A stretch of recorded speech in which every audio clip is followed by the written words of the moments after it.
Names, the record. When did you have time to make it in between DJing, being a producer, and the bass player of Vampire Weekend? Yeah, it really was something that I'd wanted to do for a really long time, and had wanted to make a record kind of starting back in like 2009 or so, I would say. And basically, I knew I wanted to make a record, but I also knew that I wasn't good enough as a producer to make one. And it took, I would say, about 3 years before I was able to make something sitting at a computer that didn't sound like complete garbage to my ears. I got to that point, I put out my first EP, and then I knew I really wanted to be able to like put my vocal on a record and start writing songs. That took about another 3 years, and really it would just be whenever I'm home from tour, I would just lock myself up in a little room at my place and try and make music. And sometimes then I would take like an instrumental and put it on loop for a couple hours when I'd be on tour, just walk around, try and come up with lyrics, and eventually I had a record. Would you do things like when you were, like eating or something, write stuff down on a napkin, or have this weird idea and like talk in your phone or anything like that? Yeah, definitely. I would try to like if I thought I was gonna forget, I would definitely write it in my phone, which typically would be like on a night out or something. I think for the most part, I think your brain is a really good filter, and if you can't remember it, maybe it's not actually the best thing. And I try and just remember as much stuff as possible, but on those late nights, I make exceptions and write stuff in my phone, I guess. So talk to me about your love of Brian Ferry. I have a very deep and profound love of Brian Ferry. So Sister of Pearl is sort of a nod to Mother of Pearl? Yeah, definitely.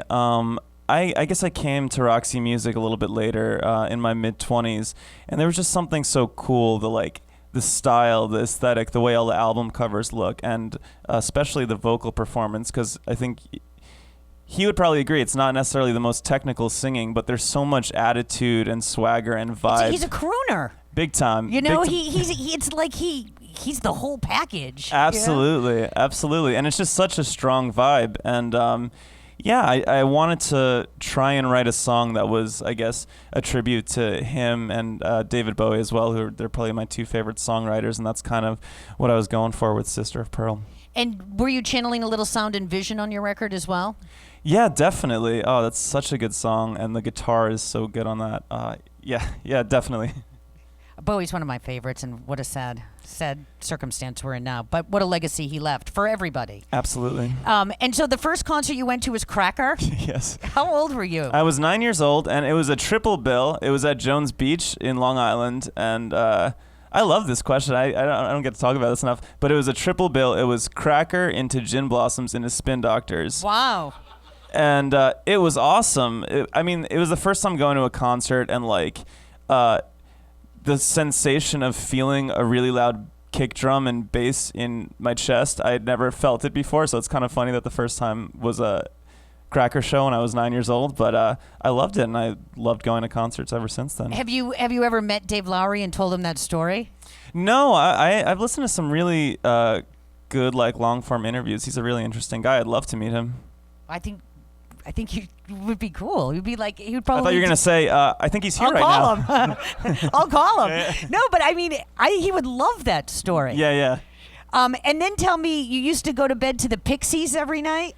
Yeah. Around a similar age, I had my uncle, his name's Tom, and he had the most incredible record collection. Like total indie rock? Just everything.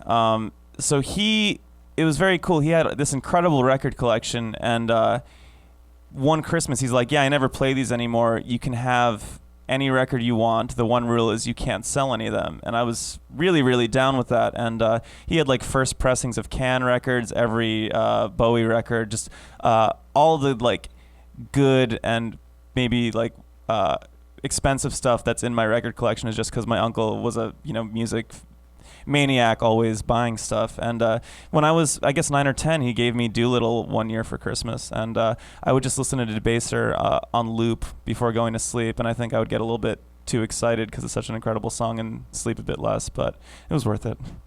Screaming Debaser in your head, sure. Yeah. And then talk to me a little bit about when you made Sister of Pearl. Is it true that you used Adele's guitar? I have like weird facts. Yes, I love this. Is great.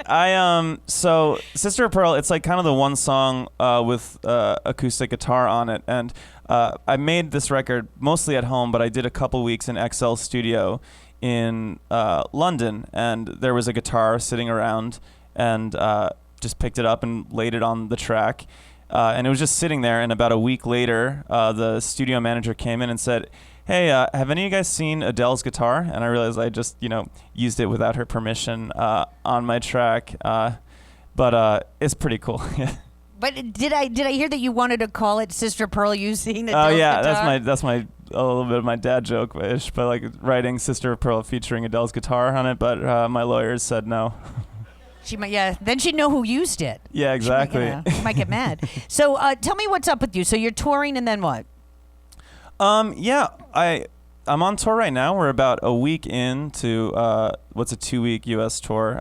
Shows have been really great so far, and then we go to Europe for 3 weeks. Then we come back to South by Southwest, and then hopefully it'll be start stop through the end of the year. And it's kind of the main thing I'm doing right now. But hopefully. Sometime in the not too distant future, there'll be another Vampire Weekend record. But for right now, in the here and now, this is kind of what I'm working on. So you get to do your solo thing, and then do you and the guys from Vampire get sort of back together? Yeah, and then bang stuff out? Like you just sort of on hiatus? It's loose, and I like it. I think that, the last record, it would be a lot of emailing and then recording my parts. I went out to L.A. for 2 weeks, I guess in the summer of 2012. And, it's kind of nice that we're in a place where we can work that way, and it's pretty open, and I'm excited for the next record, definitely. Where do you live now? I live in London. You do? I do. I've lived in London for 2.5 years. I love London. Do you eat fruit pastils all the time? I do. I love fruit pastils. I've been cutting down on fruit pastils. I've been trying to have less gummy candy, but that stuff is it is the best awesome. candy in the world. Yeah, it's incredible. Chris Baio, thank you very much. We certainly appreciate it. It's Baio. It's Radio BDC. Another session in the books. Thank you very much to Shock Top. Live life unfiltered.